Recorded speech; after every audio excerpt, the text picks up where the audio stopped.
शिव महिमा स्तोत्र र शिव महिमाको सन्दर्भमा हामीहरू चर्चा गरिरहेका छौँ। पहिलो श्लोकमा आफ्नो क्षमता अनुसार सम्पूर्ण प्राणीहरूले शिवको स्तुति गर्न पाउँछन् र उनीहरूले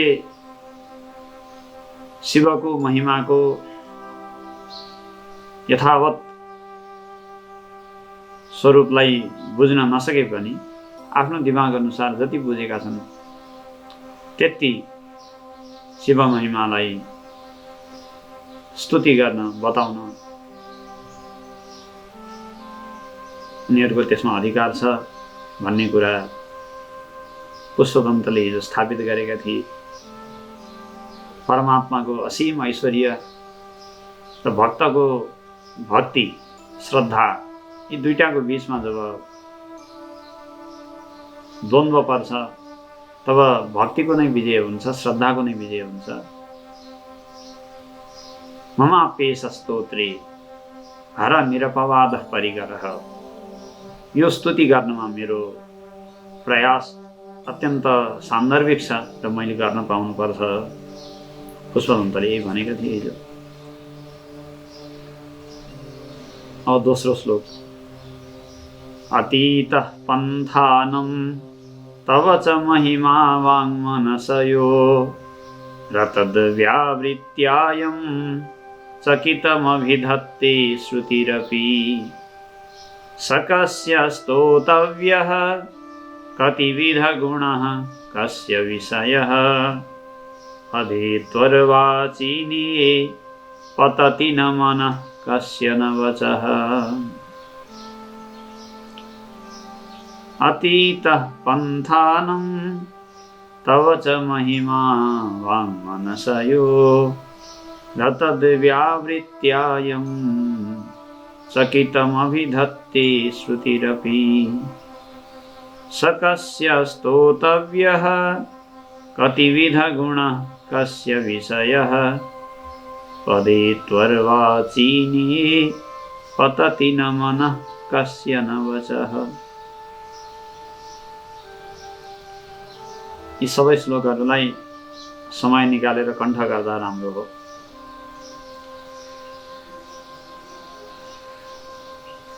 दिनदिनै अर्थ विचार पनि भइरहेको छ र त्यही क्रममा गुनगुनाउँदै हरेक दिन एउटा श्लोकको दरले कण्ठ गर्न त्यस्तो गाह्रो पनि छैन। त्यसको फाइदा के छ भन्दा पछि एउटा सिद्ध स्तोत्र कण्ठ भइसक्छ र शिवमहिमा स्तोत्र एउटा सामान्य स्तोत्र मात्र नभई एउटा सिद्ध स्तोत्रको रूपमा मान्यता प्राप्त छ। विशेष अनुष्ठान गर्ने पनि यसको प्रचलन छ।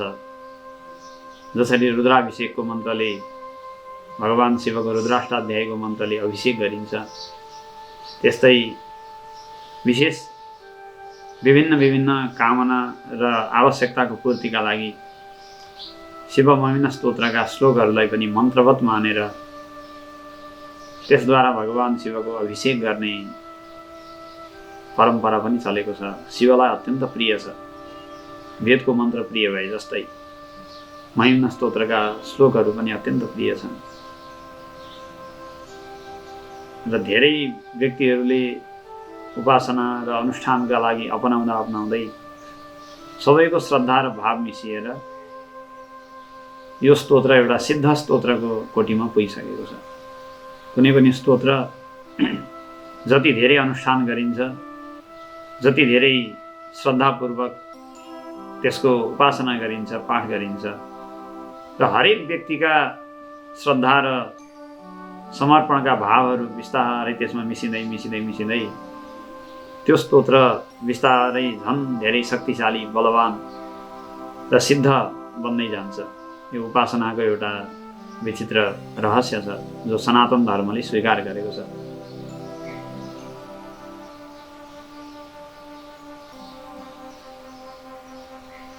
यहाँ भन्नुहुन्छ पुष्पदन्त, अतीतः पन्थानं तव च महिमा वाङ्मनसयोः। हे भगवान, हुन त हजुरको महिमा कस्तो छ भन्दा मन र वाणीको पन्था भनेको बाटो भन्दा अतीत, त्यसलाई नागेर मन र वाणीको सीमा भन्दा पर रहेको छ। मनले पनि हजुरको महिमालाई विषय बनाउन सक्दैन र वाणीले पनि हजुरको महिमालाई विषय बनाउन सक्दैन।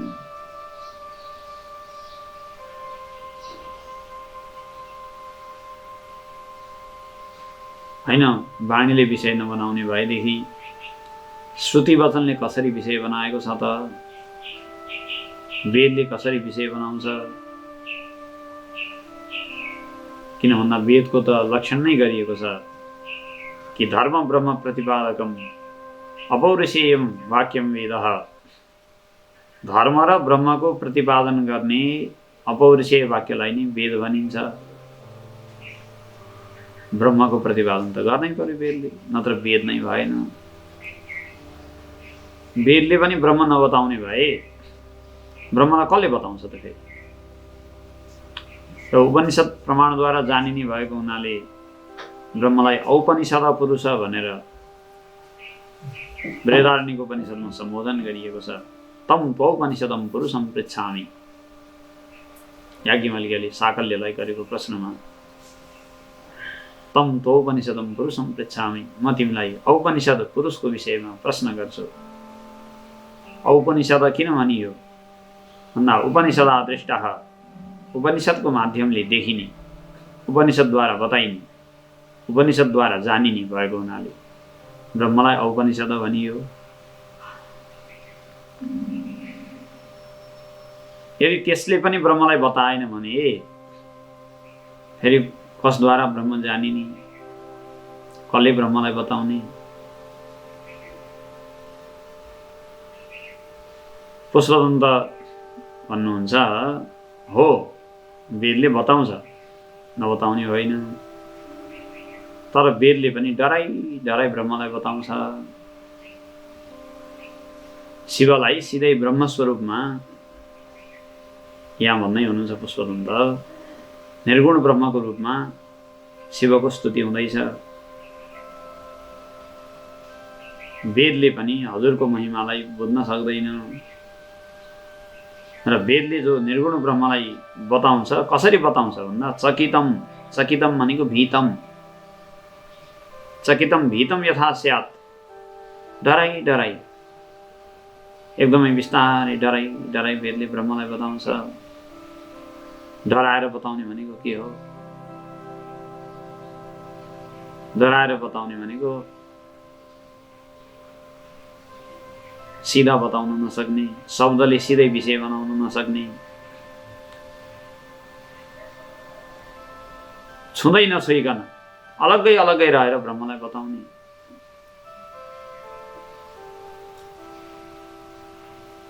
कसरी छुँदै नछुइकन बताउँछ भन्दा भन्नुहुन्छ अतद व्यावृत्यायम चकितमभिधत्ते श्रुतिरपि। अतद व्यावृत्या, तत् भनेको परमात्मा तत्त्व, अतत् भनेको परमात्मा भन्दा भिन्न संसार, माया र मायाको कार्य, त्यसको व्यावृत्ति भनेको निराकरण, अर्थात् माया र मायाको कार्यलाई निराकरण गरेर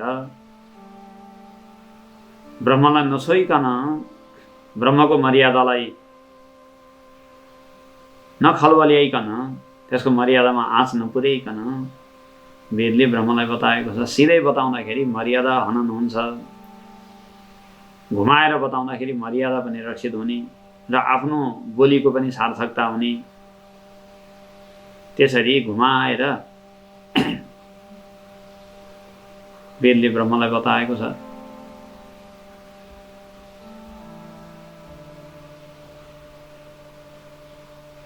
राम वनवासको एउटा प्रसिद्ध दृष्टान्त छ। भेलिनीहरूले प्रश्न गरेछन्, गाउँले भेलिनीहरूले सीतालाई, कि यहाँ राम भनेका को हुन्? हामीलाई देख्न मन लाग्यो, बुझ्न मन लाग्यो, चिन्न मन लाग्यो।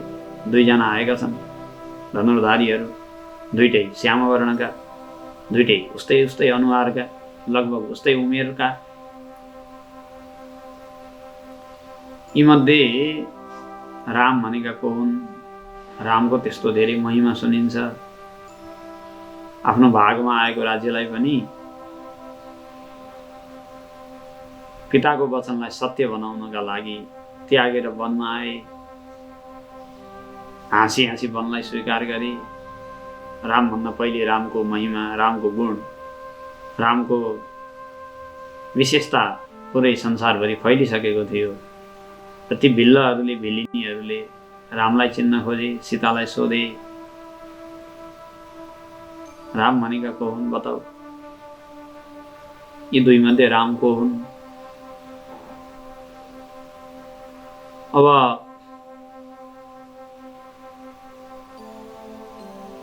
यी राम हुन् भनेर भन्दाखेरि नाम लिने भइयो। नाम लिने कुरालाई त्यति राम्रो मानिन्न। पति पत्नीको आपसमा नाम लिनुलाई त्यति ठिक मानिएको छैन।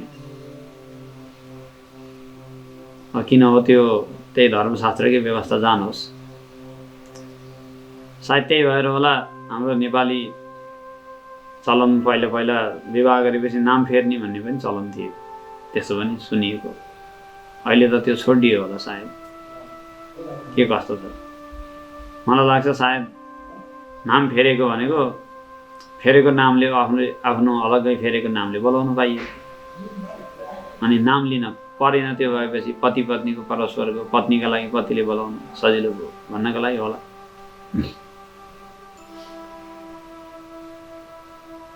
सिधै यी राम हुन् भन्दाखेरि नाम लिने भइयो। नाम नलिकन रामलाई बताउनु पर्यो। कसरी बताउने भन्दाखेरि सीताले भन्नुभएछ, ती पछि हिँडेका, धनुष धारण गरेर पछि हिँडेका, ती चाहिँ मेरा देवर लक्ष्मण हुन् भनेर सीताले रामलाई बताउनु भयो। पछि हिँडेका मेरा देवर लक्ष्मण हुन् भनेपछि अघि हिँडेका राम हुन् भन्ने कुरा आएन र? स्वतः आयो। हो, सङ्कोचपूर्वक जसरी माता सीताले लक्ष्मणलाई देखाएर र बाँकी रहेको श्रीरामलाई बताउनु भयो, त्यस्तै वेदमाताले पनि सीता माताको ठाउँमा वेदमातालाई राख्दिउँ। सीताले सङ्कोच गरे जस्तै वेदलाई पनि सङ्कोच हुन्छ सिधै ब्रह्मलाई बताउँदा। किन भन्दा उसको महिमालाई त्यसले खलबल्याइदिन्छ। शब्दको सीमामा आउनुपर्छ। यदि शब्दले बतायो भने शब्दले कुनै न कुनै गुण, विशेषता, क्रिया या सम्बन्धलाई आधान गरेर मात्रै, छोएर मात्रै कुनै पनि विषयलाई बताउन सक्छ। जाति, गुण, क्रिया या कुनै सम्बन्ध, यी चार चिजलाई लिएर मात्रै कुनै पनि अर्थमा शब्द प्रवृत्त हुन्छ। शब्दशास्त्रको नियम नै छ। यो घैँटो हो भन्दा घटत्व जातिलाई लिएर घट भन्ने शब्द त्यो वस्तु विशेष, पदार्थ विशेषमा, घैँटोमा प्रवृत्त भएको छ।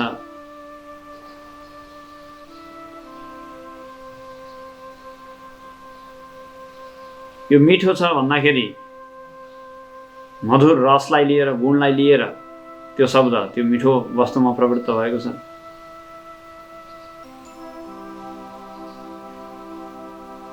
त्यसै गरी पाचक, वाचक, बोल्नेवालालाई, कथा प्रवचन गर्नेवालालाई वाचक, भात पकाउनेवालालाई पाचक इत्यादि भन्दा क्रियालाई लिएर त्यो शब्द प्रवृत्त भएको छ। र कुनै नाता गोता अथवा कुनै पद, राजा पुरुष इत्यादि भन्दाखेरि त्यो पद या सम्बन्धलाई लिएर शब्द प्रवृत्त भएको छ। शब्दले यी चार मध्ये कुनै न कुनै चिजलाई लिएर मात्रै आफ्नो अर्थ बुझाउँछ। अब शब्दले यदि ब्रह्मलाई, निर्विशेष ब्रह्मलाई, निर्गुण ब्रह्मलाई साक्षात बताउने हो भने त्यसले कि त त्यहाँ जाति राखिदिने भयो, कि गुण राखिदिने भयो, कि कुनै क्रिया राखिदिने भयो, कि कुनै सम्बन्ध राखिदिने भयो। यो चारैवटा काम मध्ये एउटा कुनै पनि काम भयो भने ब्रह्मको नित्यता, ब्रह्मको अद्वितीयतामा ठुलो खलबली मचिन्छ। किन? जाति गुण क्रिया र सम्बन्ध ब्रह्ममा आउने बित्तिकै एउटा ब्रह्म, अर्को ब्रह्मको जाति, अर्को ब्रह्मको गुण, अर्को ब्रह्मको क्रिया, अर्को ब्रह्मको सम्बन्ध भनेपछि द्वैत भएन, अद्वितीयतामा हानि पुग्छ। र यही अद्वितीयतामा हानि पुग्ला कि भनेर डराउनु नै सीताजी डराउनु जस्तो हो, सशङ्कित हुनु जस्तो हो। र वेदमाताले के गर्नुहुन्छ त भन्दा सिधै ब्रह्मलाई नछोइकन ब्रह्मभन्दा भिन्न संसार माया र मायाको कार्यलाई हटाएर बाँकी रहेको वस्तुको रूपमा ब्रह्मको सङ्केत गर्नुहुन्छ। त्यसलाई भनिन्छ अतद व्यावृत्ति, जसलाई वेदान्तमा निषेध शैली भनेर बताइएको छ।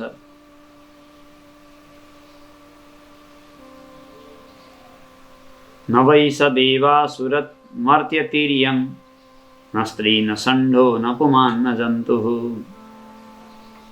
निषेध शेषो जयताद् अशेषः।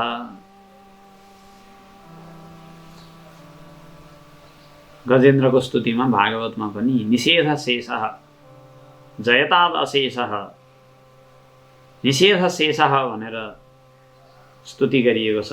निषेधबाट शेष रहेको, बाँकी रहेको, अरूलाई हटाएर बाँकी रहेको तत्त्वको रूपमा परमात्मा तत्त्व छ।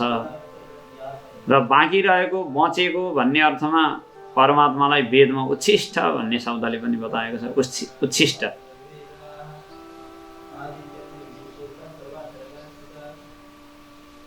उच्छिष्ट भनेको के भन्दा भोजन गर्दा गर्दै बाँकी रहेको जुठोलाई भनिन्छ उच्छिष्ट। र उच्छिष्टे संसारः आहितः वेदमा मन्त्रमा आउँछ। उच्छिष्ट भनेको जुठोमा सारा संसार अडिएको छ। जुठोमा सारा संसार अडिएको छ। है उच्छिष्ट भनेको यस्तो हो, उच्छिष्ट भनेको उस्तो हो भनेर उच्छिष्टको एउटा सूक्त नै छ वेदमा। के भनेको? जुठोको विषयमा त्यस्तो सूक्त। उच्छिष्ट त लोकमा त जुठोलाई भनिन्छ भन्दा त्यहाँ जुठोलाई उच्छिष्ट भनेको होइन, त्यहाँ त ब्रह्मलाई उच्छिष्ट भनेको। किन भन्दा शब्दले, मनले, सारा इन्द्रियले जुन भ्याइन्छ, सारा संसार जसलाई विषय बनाइन्छ, जति देखिन्छ, भोगिन्छ, सुनिन्छ, जानिन्छ, जति गरे पनि ब्रह्म कति हो कति बाँकी रहिरहन्छ। पादस्य विश्वभूतानि त्रिपादस्य अमृतं दिवि। मानौ ब्रह्मको एक पाउमा नै सारा संसारका सारा व्यवस्था, ब्रह्माण्ड, कयौं ब्रह्माण्ड सारा अड्डिएका छन् र बाँकी रहेको 3 पाउ त कहाँ बाँकी छ भनौँ। किन पाउको कल्पना त काल्पनिकै हो। त्यो बाँकी रहेको भन्ने अर्थमा त्यहाँ उच्छिष्ट भनेर शब्द प्रयोग गरिएको छ वेदमा। निषेध शेष भनेको निषेध गरिसकेपछि यो पनि ब्रह्म होइन, त्यो पनि ब्रह्म होइन भनेर हटाइसकेपछि बाँकी रहेको तत्त्व स्वतः नै ब्रह्म सिद्ध हुन्छ। त्यसलाई शब्दले छोइरहनु पर्दैन, शब्दले बताइरहनु पर्दैन। सिधै बताउँदा चाहिँ विधिमुख शैलीले बताइन्छ, जो यही हो भनेर तोकिन्छ। जसरी वेदमा 2 थरी वचन छन् ब्रह्मलाई बताउने, एउटा विधिवाक्य, अर्को विधिमुख शैली अथवा अर्को निषेधमुख शैली। एउटा विधिमुख शैलीको वचन छ सत्यम ज्ञानम अनन्तम ब्रह्म विज्ञानम आनन्दम ब्रह्म, र निषेधमुख शैलीको वचन छ नीति नीति अथवा नामतः प्रज्ञम न बहिष्प्रज्ञम नोभयतः प्रज्ञम न प्रज्ञानघनम न प्रज्ञम न अप्रज्ञम इत्यादि मन्त्रहरू छन्। जसले जाग्रत, स्वप्न र सुसुप्ति यी 3 अवस्था, यी 3 अवस्थाका अभिमानी विश्व, तेजस र प्राज्ञ, र यी 3 अवस्थाका समष्टि अभिमानी विराट, हिरण्यगर्भ र ईश्वर, यी सबैलाई निराकरण गरेर ती सबैको अधिष्ठान तत्त्वको रूपमा ब्रह्मलाई बताएको छ। त्यो शैलीलाई भनिन्छ निषेधमुख शैली। अतद्व्यावृत्यायं चकितमभिधत्ते श्रुतिरपि। यसरी निषेध गरेर बाँकी रहेको तत्त्वको रूपमा श्रुतिले पनि वेदले पनि डराई डराई बल्ल बल्ल ब्रह्मलाई बताउँछ। नबताई पनि भएको छैन।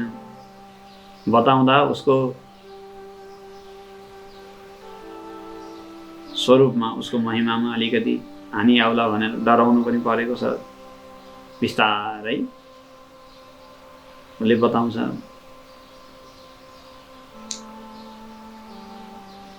यो 2 पंक्तिको जो श्लोक छ यसमा शिवको निर्गुण निराकार स्वरूपलाई संकेत गरियो। जो शिवको निर्गुण निराकार स्वरूप हो, जो अद्वितीय ब्रह्म स्वरूप हो, त्यसलाई मन र वाणीले विषय गर्न सक्दैन र त्यसलाई वेदले पनि बताउँदा अलिकति सतर्क भएर बताउन सक्छ। एउटा चाहिँ निर्गुण निराकार स्वरूप भयो। शिवका यस्ता 3टा स्वरूप छन् जसको चर्चा संकेत यो श्लोकमा पाइन्छ। एउटा निर्गुण निराकार, एउटा सगुण निराकार र अर्को सगुण साकार। परमात्माका 3टा स्वरूप र त्यो 3टै स्वरूपको संकेत यो श्लोकमा भएको छ। यो 2 लाइनमा निर्गुण निराकारको संकेत भइहाल्यो, जसलाई मनले वाणीले वेद वचनले पनि विषय गर्न सक्दैन। एकदम डराएर बिस्तारै छोइएला कि भने जस्तो गरी निषेधमुख शैलीले बताउँछ भनेपछि यो भयो निर्गुण निराकार स्वरूप।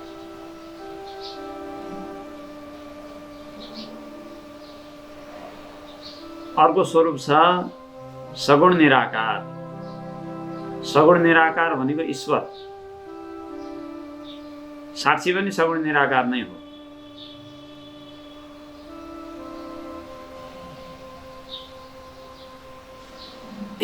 किन भन्दा साक्ष्य पदार्थ मायाका 3 गुणद्वारा सारा संसारका साक्ष्य पदार्थ अन्तःकरण आदि बनेपछि त्यसको प्रकाशक भएको हुनाले साक्षी भनिएको हो त्यसलाई। नत्र साक्षी भन्ने कसरी भनिन्थ्यो? केही घटनालाई नदेखेपछि साक्षी कसरी हुन्छ? केही देख्न पर्यो। दृश्यको अपेक्षामा न साक्षी छ। दृश्यको साक्ष्य पदार्थको अभाव भयो भने, त्यो पदार्थ नै रहेन भने साक्षी भन्ने कसरी बन्छ? ईश्वर भन्ने पनि त संसार भयो, अनि संसारमाथि प्रशासन गर्नु पर्यो, शासन गर्नु पर्यो। त्यही भएर नि ईश्वर भयो। संसारै नभएको भए ईश्वर भन्ने पनि हुँदैन थियो। ईश्वर भनिँदैन थियो परमात्मालाई। भनौँ न यसरी भन्नु, ईश्वर हुँदैन थियो भन्दाखेरि ईश्वरै छैन भन्छ, नास्तिक भन्ला नि। फेरि संसार नभएको भए परमात्मालाई ईश्वर भनिँदैन थियो। जसरी घरमा बसेको मान्छे कहीँ केही कम्पनीमा कहीँ प्रशासन गर्दैन, चुप लाएर बस्छ भने त्यसलाई हाकिम साहेब भनेर कसैले भन्दैन, प्रशासक भनेर कसैले भन्दैन। तर कुनै कम्पनीमा काम गरेर त्यहाँ टेबलमा बसेर शासन चलाउँछ भने त्यसलाई हाकिम साहेब भन्छन्, प्रशासक भन्छन्।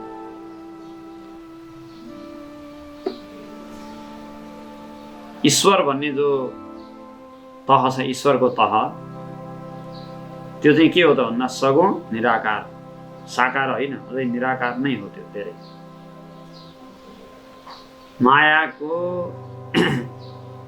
मायालाई स्वीकार गरेर जब माया सबल ब्रह्म, त्यसलाई भनिन्छ ईश्वर। र ईश्वरले नै सारा जगतको सृजना गर्नुहुन्छ। यतो वा इमानि भूतानि जायन्ते येन जातानि जीवन्ति यत् प्रयन्त्यभिसंविशन्ति तद्विजिज्ञासस्व तद्ब्रह्म।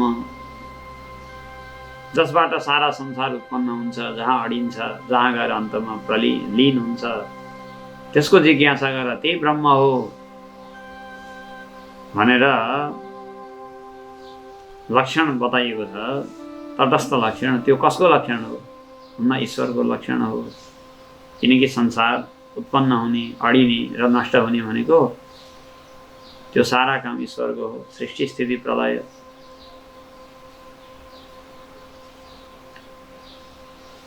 अब एउटा विचित्रता के छ भने ब्रह्मसूत्रमा जिज्ञासा चाहिँ निर्गुण ब्रह्मको गरिएको हो। किन भन्दा अथातो ब्रह्म जिज्ञासा।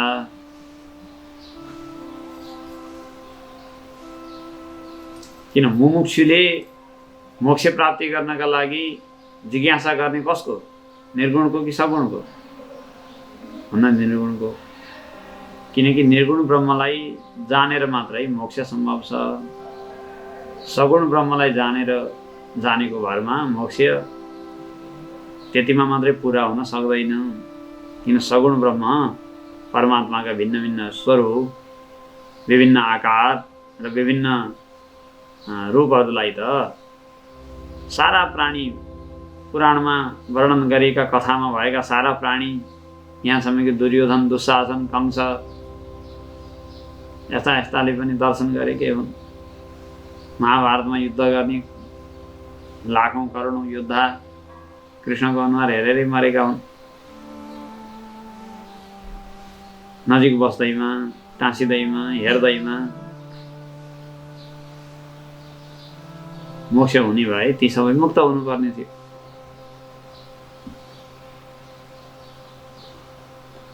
त्यही भएर सगुण ब्रह्मको ज्ञानद्वारा मोक्ष हुन सक्दैन। यो भन्दाखेरि सगुण ब्रह्मको कसैले खण्डन गरेको ठान्दछ भने त्यसले वेदान्तको मर्यादा बुझेको छैन भन्नुपर्छ।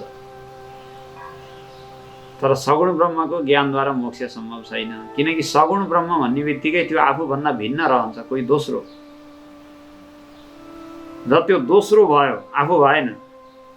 र आफू नहुने बित्तिकै दोस्रोलाई जानेर कसरी मोक्ष हुन्छ?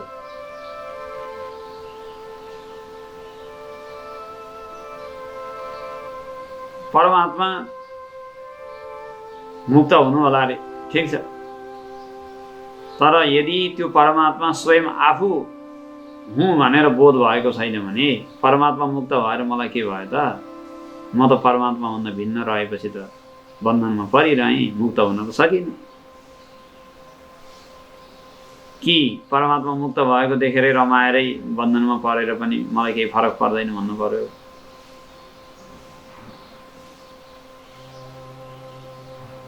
जसरी छोरो हाकिम भएको देखेर बाउ खुसी भएर बस्छ, वाह कस्तो राम्रो, मैले पढ्न नसके पनि मेरो छोरो हाकिम भयो, क्या राम्रो भयो भनेर खुसी हुन्छ बाउ। आफू हुन सकेन बिचरा, बेलामा पढेन, तैपनि खुसी नै छ। कि हामीहरू त्यत्तिकै मात्रै हुन खोजेको, परमात्मा नित्य मुक्त हुनुहुन्छ, वाह कस्तो राम्रो, हामी नसके पनि उहाँ हुनुहुन्छ भनेर त्यतिमै हाम्रो चित्त बुझाइ हो भने ठिकै छ, खुसी हुन पाइन्छ, नपाइने होइन। कोही भक्तहरूको यस्तो भाव पनि छ, हामीलाई किन मोक्ष चाहिएको छ? हाम्रा परमात्मा मुक्त हुँदै हुनुहुन्छ, हामी त त्यतिमै दङ्ग परेर बसेका छौँ, हामीलाई चाहिएको छैन। त्यस्तो भाव पनि छ कसैको। त्यसलाई नराम्रो भनेर खण्डन गर्न कहाँ पाइन्छ? कसैको भाव नै त्यस्तो छ भने ठिक, एकदम राम्रो कुरा हो। तर यदि आफैलाई मुक्त हुन परेको छ भने, यो बन्धन, यो अज्ञानको सीमाभन्दा माथि जानु परेको छ भने, संसारको यो जन्म मृत्युको प्रभावबाट फुत्किने यदि इच्छा छ भने, र त्यो फुत्किने भनेको पनि डराएर भागेर होइन कि अपितु यो अज्ञानलाई नाश गरेर जितेर। मान्छे फुत्किने भन्ने सुन्दाखेरि चाहिँ यो भगुवा हो भनेर सोध्छन्।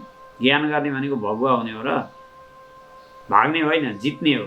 कसलाई भन्दा अज्ञानलाई, बन्धनलाई र सारा त्यो अज्ञानको राज्यलाई, मायाको राज्यलाई नष्ट गरेर आफ्नो स्वरूपमा अवस्थित भएर पो मोक्ष हुने हो त, भागेर मोक्ष हुने हो त।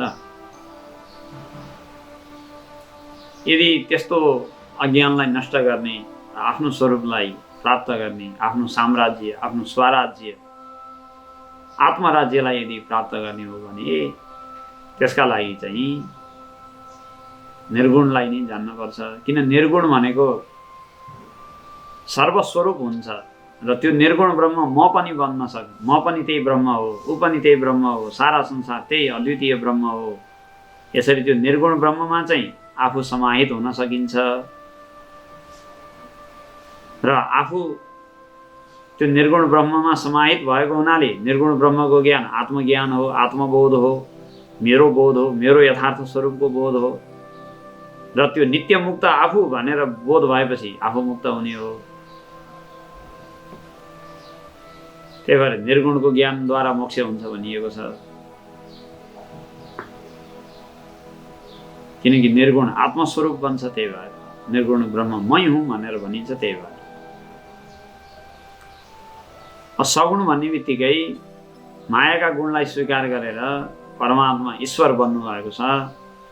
त्यो ईश्वर भन्ने बित्तिकै त्यो त म हुन कुनै पनि हालतमा सक्दिनँ, किनकि कहाँको माया उपाधि, समष्टि उपाधि, कत्रो शक्ति, कत्रो सामर्थ्य, कहाँको म त्यो मायाको अलिकति अंशबाट बनेको छ अन्तःकरण थोरै, र त्यो अन्तःकरणको उपाधिलाई लिएर अनि बनेको म जीव, कहाँको ब्रह्म, के अरे कहाँको परमात्मा, माया सबल ब्रह्म, माया विशिष्ट ईश्वर कहाँ, अन्तःकरण अवच्छिन्न अन्तःकरण विशिष्ट जीव कहाँ।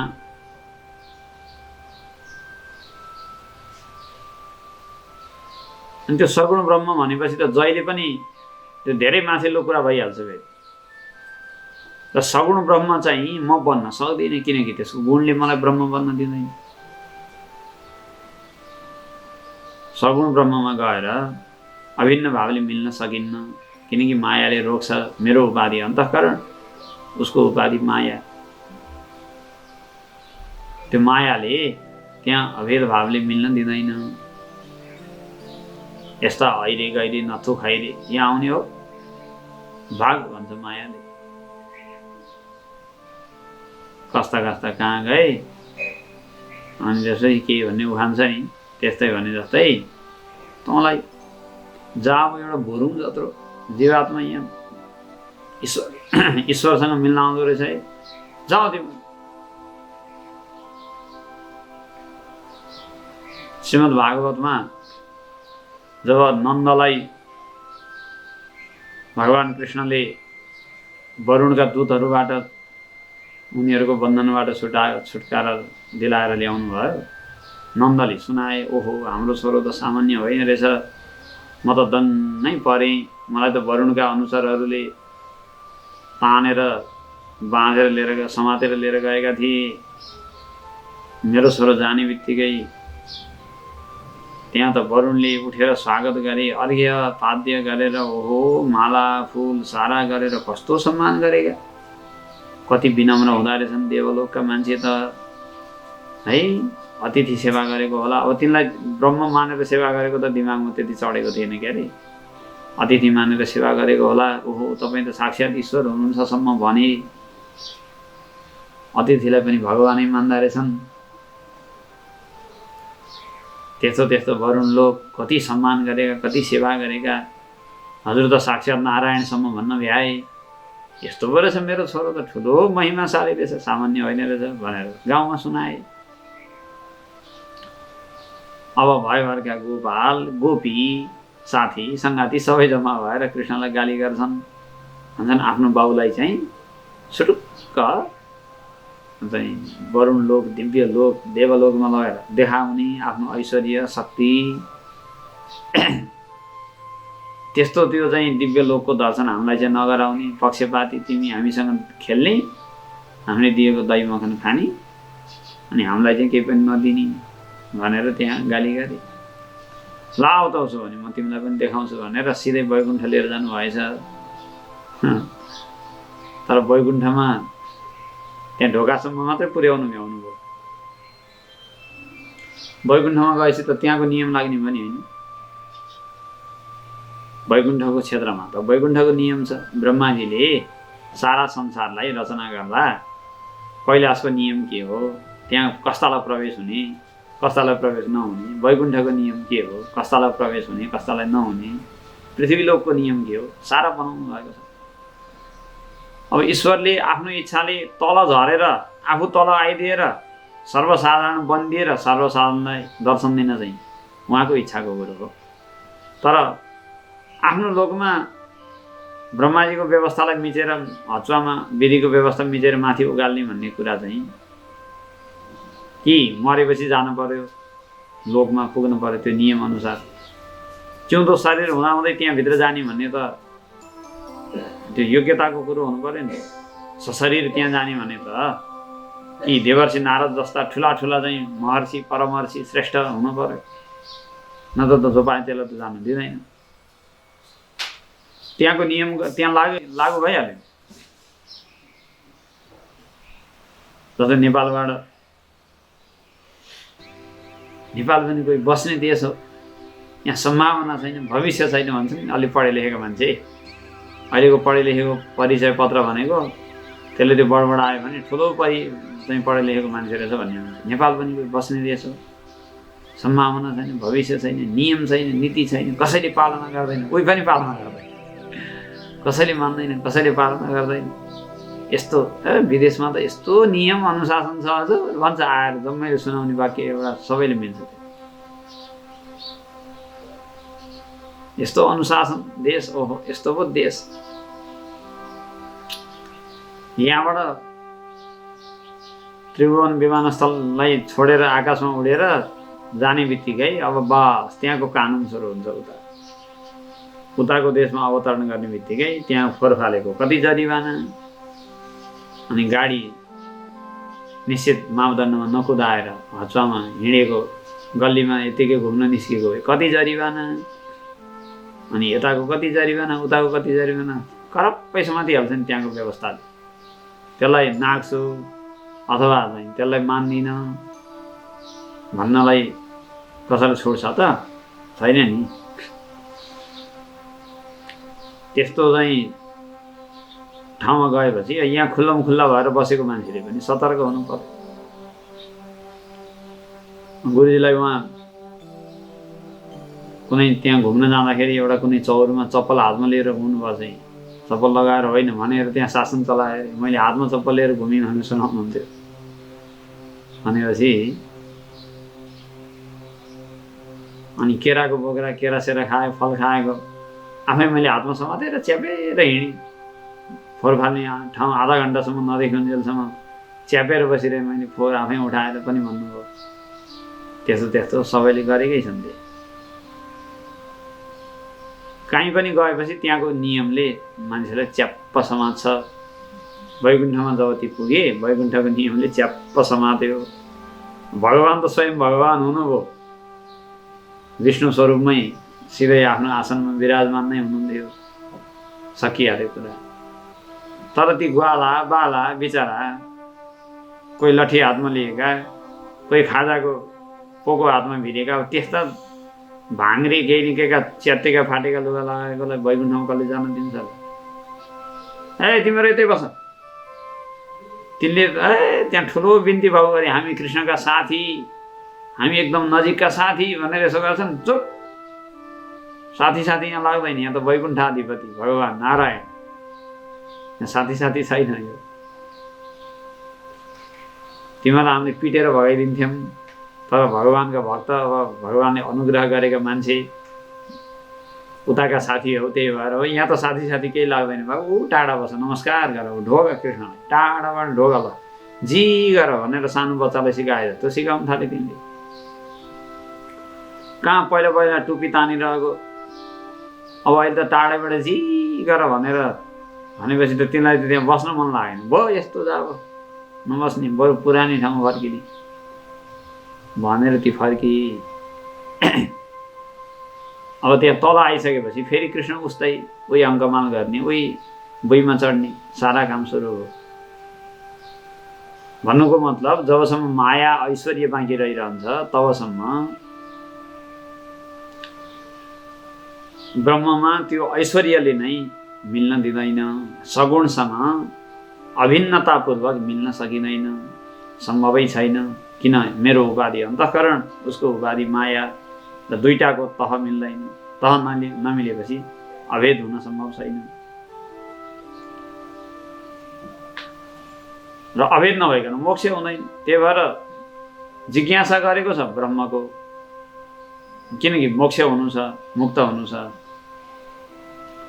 अनि लक्षण बताउने क्रममा बताएको छ ईश्वरको, किनकि यतो वा इमानि भूतानि जायन्ते भनेको त जन्माद्यस्य यतः भनेर सूत्रमा जो सङ्केत गरिएको छ, यतो वा इमानि भूतानि जायन्ते, यो लक्षण त ईश्वरको हो। मुक्त हुनु परेको छ निर्गुण ब्रह्मलाई जानेर। अनि बताएको छ सगुण ब्रह्मलाई कस्तो काम गरेको यो ब्रह्मसूत्रको कस्तो यो दुई थरी चरित्र हो। बताउँछु भनेर एउटा प्रतिज्ञा गर्ने, बताउने बेलामा अर्को बताउने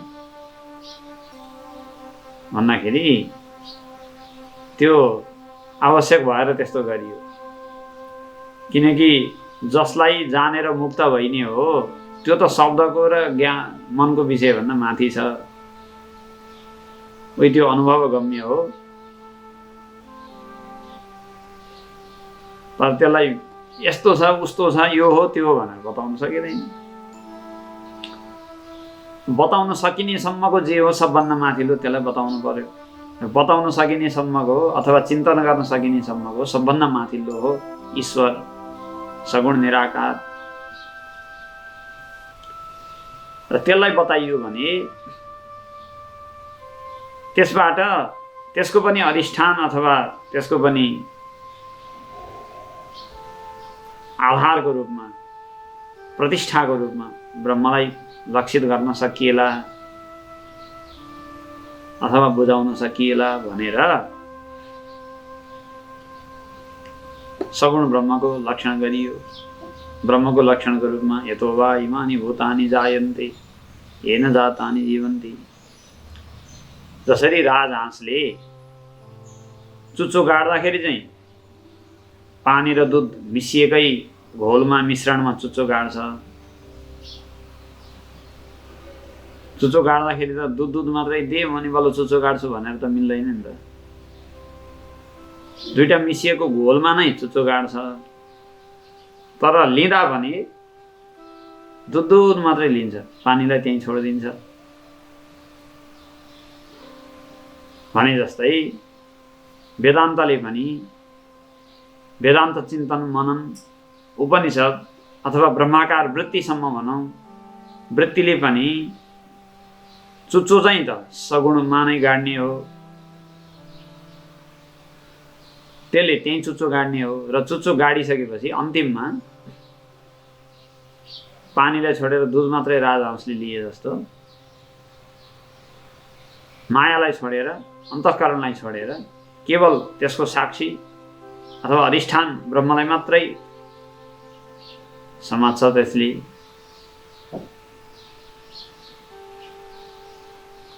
र यो ईश्वर भाव हो जसलाई हामी सगुण निराकार भनेर भन्दछौँ। यसमा कुनै आकार कुनै नाम कुनै रूप लिइसकेको छैन, मायालाई लिएको मात्रै छ। र मायाका तीन गुणहरूको आधारमा ब्रह्मा विष्णु महेश्वर कृष्ण राम देवी गणेश इत्यादि केही बनेको छैन। यो चाहिँ सगुण निराकार। यसमा पनि त्यति सजिलो छैन, किन भन्दा आकार भएको भए मन लगाउन जति सजिलो पर्थ्यो सगुण निराकारमा के भनेर मन लगाउने। निर्गुण निराकारमा जस्तो असम्भवै त होइन यसमा मन लगाउन।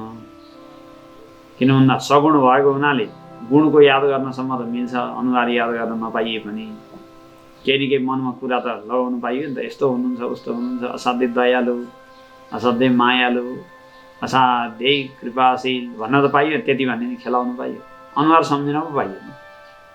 तर मायालु दयालु कल्याण गुण अनन्त गुणहरूले सम्पन्न बहवो नृप कल्याण गुणा पुत्रस्य सन्ति ते। रामायण वाल्मीकि रामायणमा प्रजाहरूले राजा दशरथले रामलाई युवराज बनाउँछु के छ तिमीहरूको विचार भनेर राजसभामा सोधिसकेपछि त्यहाँका नागरिक प्रतिनिधिहरू त्यहाँका सरकारी सेवामा रहेका कर्मचारीहरू मन्त्रीहरू प्रशासकहरू अनि प्रहरीहरू जो थिए विभिन्न विधामा आबद्ध सबैलाई राख्ने राजसभा चल्थ्यो। पहिलाको राज्यमा राजसभा चल्ने भनेको त्यस्तो हो।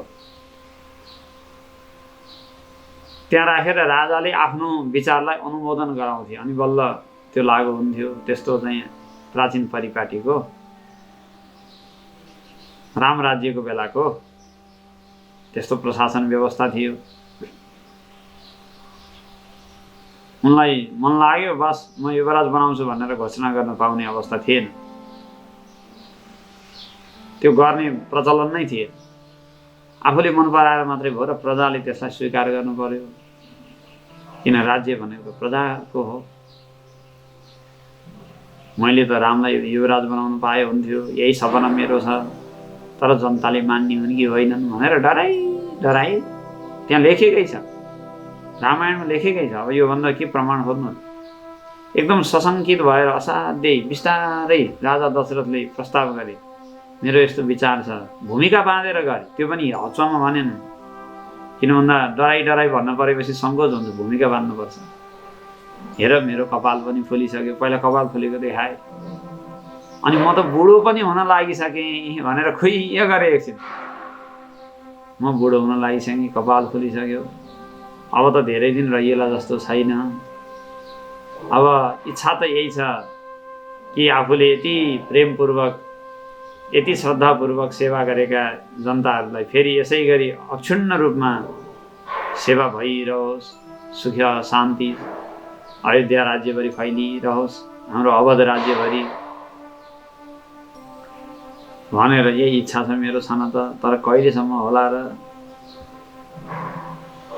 यस्ता विभिन्न कुरा गरिसकेपछि अनि बल्ल पछि आफ्नो विषयवस्तु प्रवेश गराएर मलाई अब एउटा इच्छा छ कि कहिले रामलाई युवराज बनाइदिएर ढुक्कसँग व्यवस्था उसलाई सुम्पिदिएर आफू चाहिँ तपस्वी जीवन बिताउनु पाए हुन्थ्यो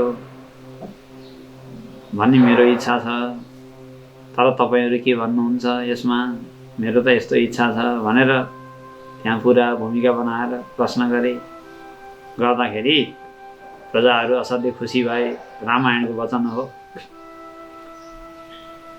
उत्सवेषु मनुष्याणां व्यसनेषु मनुष्याणां वृषं भवति दुःखितः उत्सवेषु च सर्वेषु पितेव परितुष्यति बहवो नृपकल्याण गुणाः पुत्रस्य सन्ति ते। प्रजाहरूले सबैले एक स्वरमा भने कि किन नहुनु राजा, तिमीभन्दा त 10 गुणा बढी हामी खुसी हुन्छौँ। तिमीभन्दा त धेरै राम्रा राजा हुन्छन् यी राम, तिमी जस्ता मात्रै कहाँ हुनु, तिमीभन्दा धेरै राम्रा। राजाको अगाडि भन्दैछौ तिमीभन्दा राम्रा हुन्छ तिम्रा छोरा राजा। कस्तो गुण छ त यिनमा भन्दाखेरि काहीँ हाम्रो घरमा उत्सव आयो, पूजा अथवा संस्कारको बेला विवाह व्रतबन्ध जस्तो त्यो आयो भने जसरी छोराको विवाहमा बाउ फुद्रुक्क उफ्रिन्छ, भित्रभित्र खुसीले बुरुक्क उफ्रिन्छ, उसको उफ्राइ हेरी साध्य हुँदैन।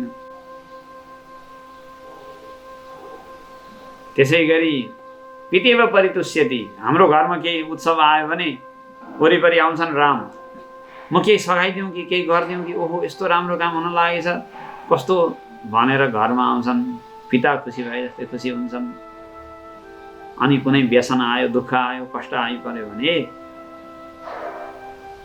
एकदमै परिवारको सदस्य जस्तो दुखी भएर त्यहाँ पनि वरिपरि आउँछन्, सेवा गर्छन्। धेरै गुण छन् तिम्रा छोराका। बहवो नृप कल्याण गुणाः पुत्रस्य सन्ति ते। कल्याण गुण, कल्याणमय गुणहरू तिम्रा छोरामा धेरैभन्दा धेरै छन्। गुणको कुरा हो यो। अब राम त साकार स्वरूपैमा आइहाल्नु हो, तर साकार नभइसक्दा पनि गुण भएपछि एउटा चिन्तन गर्न अलि सजिलो त पर्छ सगुण निराकारलाई पनि। तर त्यति सजिलो भने छैन।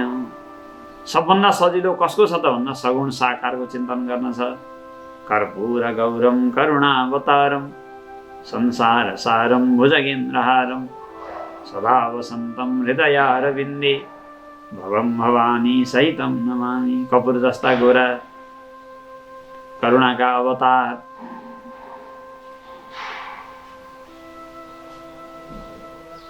अनि सर्पको माला लगाउनु भएका, हातमा त्रिशूल डमरू लिनु भएका पार्वती मातालाई साथमा राख्ने यस्ता यस्ता भगवान महादेवलाई नमस्कार भन्नु पर्यो भने सजिलोसँग चिन्तन गर्न सकिन्छ। यो चाहिँ सगुण साकार भयो। यसरी परमात्माका तीनटा स्वरूप छन्, एउटा निर्गुण निराकार, अर्को सगुण निराकार, अर्को सगुण साकार। निर्गुण निराकार भनेको ब्रह्म, सगुण निराकार भनेको ईश्वर र सगुण साकार भनेको राम कृष्ण हरि शिव ब्रह्मा इत्यादि। तीनटा रूपहरूमध्ये निर्गुण निराकारको स्वरूपलाई जानेर मात्रै मोक्ष सम्भव छ। सगुण साकारलाई सगुण निराकारलाई जानेर मोक्ष सम्भव छैन।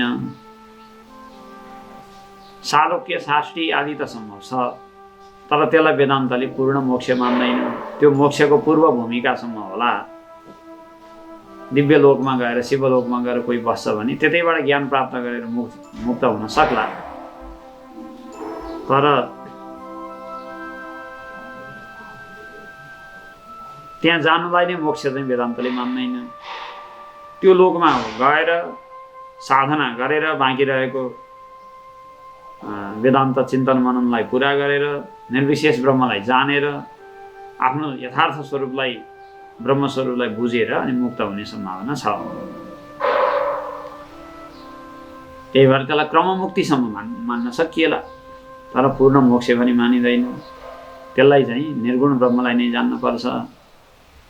र यो तीनटा स्वरूपमध्ये पुष्पदन्त भन्दैछन् पदे त्वर्वाचिनी पतति न मन कस्य न वचः। अर्वाचीन जो पद छ, अर्वाचीन भनेको सबभन्दा पछिल्लो। सबभन्दा पछिल्लो भनेको के भन्दा सगुण साकार। सबभन्दा पछिल्लो भनेको सगुण साकार। सबभन्दा पुरानो निर्गुण निराकार, त्योभन्दा अलि पछिल्लो सगुण निराकार र सबभन्दा पछिल्लो सगुण साकार। पदे त्वर्वाचिनी पतति न मन कस्य न वचः। हजुरको जो अर्वाचीन पद छ, सबभन्दा पछिल्लो स्वरूप छ, त्यसमा त कस्य मन कस्य वचः न पतति, कसको मन र कसको वचन आकर्षित नहोला र नखिचिएला र नतानिएला र नलुटपुटिएला र अवश्य नै तानिन्छ। सकस्यस्तोतव्य कतिविध गुण कस्य विषयः। कतिविध गुण भन्ने जो शब्द छ यसले सगुण निराकार ईश्वरलाई सङ्केत गरेको छ। किन भन्दा कतिविधाः अनन्ताः गुणाः यस्य। कति प्रकारका गुण छन्, कति गुण छन्, के कस्ता गुण छन् भन्ने नै थाहा छैन जसको, त्यस्तोलाई भनिन्छ कतिविध गुण। ईश्वरका गुण कति छन्, कतिवटा चाहिँ विशेषताहरू छन्, स्वभावहरू छन् भन्ने कसैलाई पनि थाहा हुन सकेको छैन।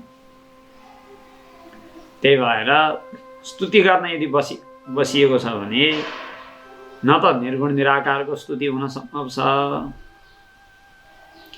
न सगुण निराकारलाई नै राम्ररी स्तुति गर्न सकिन्छ। किनकि सगुण निराकारको पनि गुण अनन्त गुण भएको हुनाले ईश्वरको गुणको कति इयत्ता हो, कति परिधि हो, कति सीमा हो, केही थाहा नै छैन। के भनेर स्तुति गर्ने? जति भनिन्छ त्यो कम पर्ला, जे भनिन्छ त्यो कम नै पर्ला। के भनेर स्तुति गर्ने, मनाउने? सगुण निराकारको पनि राम्रोसँग स्तुति हुन सक्दैन। तर जो सगुण साकार स्वरूपमा आइदिनु भएको छ त्यसको भने स्तुति हुन सक्छ। वसुदेव सुतम कंस चाणूर मर्दनम, कति मिठो छ भगवान कृष्णको स्तुति। कृष्णम वन्दे जगद्गुरुम,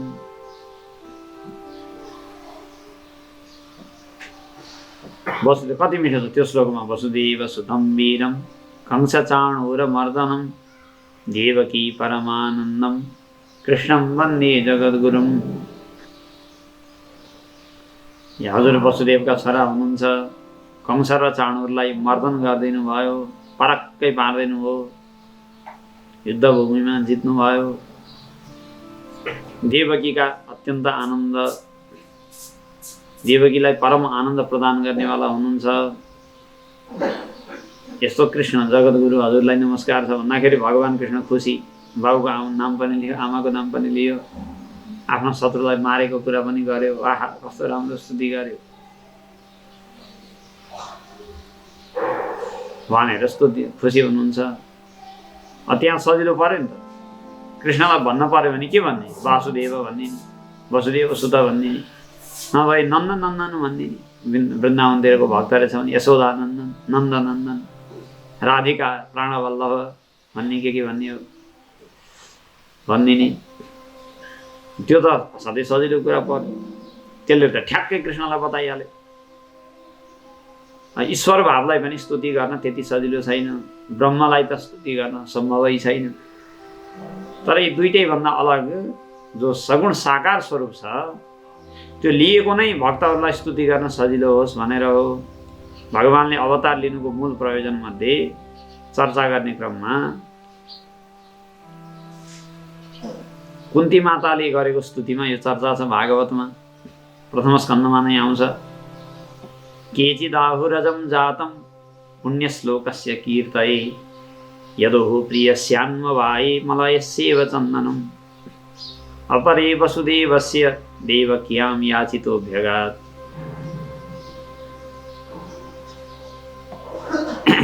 कसैले भगवान कृष्ण किन अवतीर्ण हुनुभयो यदुकुलमा भन्दा देवकी वसुदेवको पूर्व जीवनको वरदानलाई पुरा गर्नका लागि भनेर कसैले भन्छन्। कसैले दुष्टहरूको संहार गर्न भन्छन्, कसैले के गर्न भन्छन्, कसैले के गर्न भन्छन्। तर कुन्ती माताको आफ्नो भाव भन्नुहुन्छ कि जो मानिसहरू संसारको बन्धनबाट अथवा संसारको राग द्वेषमय यो चाहिँ व्यवहारबाट पिल्सिएर आत्तिएर छटपटिएर बसेका छन्, त्यस्ता छटपटिएका व्यक्तिहरूका लागि श्रवण स्मरणार्हाणि करिष्यन्निति केचन।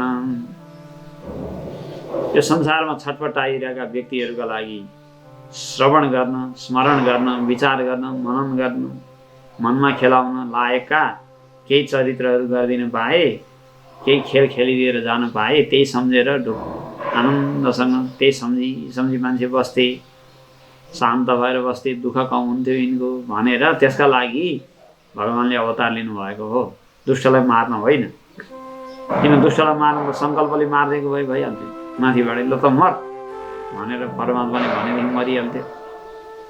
तर भक्तले त्यो अर्थको लीलाको दर्शन गरेर जो पुराणमा वर्णन भयो त्यो वर्णन सुनेर हामी जसरी विचार गर्छौँ, चिन्तन गर्छौँ, लीलाको रसलाई आस्वादन गर्छौँ, त्यो त केही पनि बन्दैन थियो, सम्भव थिएन। त्यही भएर श्रवण स्मरणार्हाणि करिष्यन्निति केचन, श्रवण गर्न र स्मरण गर्न मिल्ने केही चरित्रहरू गरेर म देखाइदिन्छु ताकि त्यो देखेका व्यक्तिहरूले त्यही चिन्तन गरून्। नभए पनि पुराणहरूद्वारा सुनेर ती लीलाहरूको चिन्तन गरून्। अहिलेसम्म पनि मान्छे भागवतमा वर्णन गरिएको कृष्ण लीलालाई आधार बनाएर आफ्नो सम्पूर्ण जीवन त्यही कृष्ण चरित्रमा, त्यही कृष्ण चिन्तनमा नै व्यतीत गरिरहेका छन्। भगवान कृष्णले सङ्कल्पपूर्वक नै पृथ्वीको भार हरण गर्न पनि सक्नुहुन्थ्यो, तर माथि पछि भार हरण गरेको भए धर्म स्थापना पनि हुन्थ्यो, दुष्टहरूको संहार पनि हुन्थ्यो। त्यो त दुइटै काम रहन्थ्यो, बन्थ्यो। तर त्यो दुईटा बने पनि यो जो भक्तिको साम्राज्यको कुरा हो, मननको कुरा हो, भगवत लीलाको आस्वादनको कुरा हो, त्यो भने बन्दैन थियो। त्यसका लागि नै अवतार लिनुभएको हो। भक्तहरूलाई चिन्तन गर्न सजिलो परोस् र मेरो लीलालाई चिन्तन गरेर भक्तहरू, उपासकहरू संसार बन्धनबाट माथि पुगुन्, चित्तशुद्धिद्वारा तत्त्वज्ञान गरेर मुक्त बनुन् भन्नका लागि भगवानले अवतार लिनुहुन्छ। स्तुति गरून् र मनन गरून्, विचार गरून् भनेरै अवतार लिएको हुनाले त्यसमा सबैको मन आकर्षित हुन्छ, सबैको वाणी आकर्षित हुन्छ। किन त्यस्तो आकर्षण शक्तिलाई लिएर नै जन्मिनुहुन्छ। लक्ष्य नै त्यही छ त, सबैले आकर्षण गर्ने। त्यही भएर दशौं स्कन्धलाई भागवतमा निरोध स्कन्ध भनिएको छ। किन भन्दा सारा व्यक्तिहरूको चित्त गएर कृष्णमा निरोध हुने भएको हुनाले, कृष्णमा गएर समाप्त हुने भएको हुनाले, बाँधिने भएको हुनाले। किन लीलाको उद्देश्य नै त्यही हो कि सबैको मनलाई आफूतर्फ तानु। चोरीको संस्कार भएका मान्छे छन् भने पनि भगवान् कृष्णले दुध मखन घिउ चोरेको देखेर वाह यो त हाम्रो मान्छे रहेछ भनेका छन्, कृष्णकै पछि लागेका छन्। उटपट्याङ र उपद्रव गर्ने केटाहरू रहेछन् भने पनि ओहो कस्तो रमाइलो, हामीले गर्ने जस्तै काम गरेका गोपिनी छन्, साडी लुकाइदिएका छन्, दुःख दिएका छन्, नमस्कार गर्न लगाएका छन्, उठबस गराएका छन्, सबैलाई शासन गरेका छन्, कस्तो राम्रो रमाइलो पो गरेका रहेछन् भनेका छन्, उनकै पछि लागेका छन्। अब ठुला ठुला राजा महाराजाहरू पनि राज्यमा कृष्णको महिमालाई बुझेर उनकै अनुसरण गर्छन्, उनकै विचारलाई पछ्याउँछन्। प्रतापीहरू ठुला ठुला वीर पुरुषहरू पनि कृष्ण जतिको वीर कोही छैन, सुदर्शनधारी कृष्ण संसारमा एउटै छन् भनेर कृष्णको चाहिँ पराक्रमबाट कायल भएर बसेका छन्, डराएर बसेका छन्। प्रेमीहरू प्रेमबाट कायल छन्, वीरहरू वीरताबाट कायल छन्, सुन्दर मान्छेहरू कृष्णको सुन्दरताबाट मक्ख परेका छन्, लट्ठ भएका छन्। जादु तपस्वीहरू पनि भगवान् कृष्णको तपस्या, नियम, भक्ति, समर्पणबाट कायल भएका छन्। सारा मान्छे तानिएका छन्, निरुद्ध भएका छन्। त्यहाँ आएपछि त्यहाँभन्दा बाहिर जान नसक्ने, बाँधिएर बस्ने, त्यसका लागि लिएको हो नि त अवतार, त्यो हुनै पर्यो। त्यही भएर पुष्पदन्त भन्नुहुन्छ, हे भगवान् ठिक छ, हजुरको निर्गुण निराकार स्वरूप ब्रह्मस्वरूप मन्त्र वाणीको विषय होइन, त्यसलाई वेदले पनि अत्यन्त कष्टका साथ निषेध शैलीले बताउँछ। थाहा हुँदैन यो परमात्मालाई बताएको हो भन्ने कुरा, संसारलाई हटाएको देखिन्छ, तर हटाएबाट बाँकी रहन्छ जो त्यही परमात्मा स्वतः सिद्ध हुनुहुन्छ। वेदले पनि डराएर स्तुति गर्छ भने मैले कहाँबाट स्तुति गर्न सकुँला र म गर्न सक्दिनँ त्यसमा। अनि सगुण निराकार स्वरूप ईश्वर स्वरूपको पनि स्तुति गर्न त सकिन्थ्यो, गुणहरूको वर्णन गर्न, तर कति गुण छन् नै थाहा छैन, के गुण छन् नै थाहा छैन, के भन्दा ठिक हुने हो, के भन्दा ठिक नहुने हो, केही त अत्तो छैन हजुर। त्यही भएर म त हजुरको जो अर्वाचीन स्वरूप छ, विभिन्न लीला चरित्र प्रदर्शन गर्ने पछिल्लो जो सगुण साकार स्वरूप छ त्यसमा नै लागेको छु। त्यसमा सारा प्राणीहरूको मन र वचन आकर्षित हुन्छ, त्यसकै म वर्णन गर्छु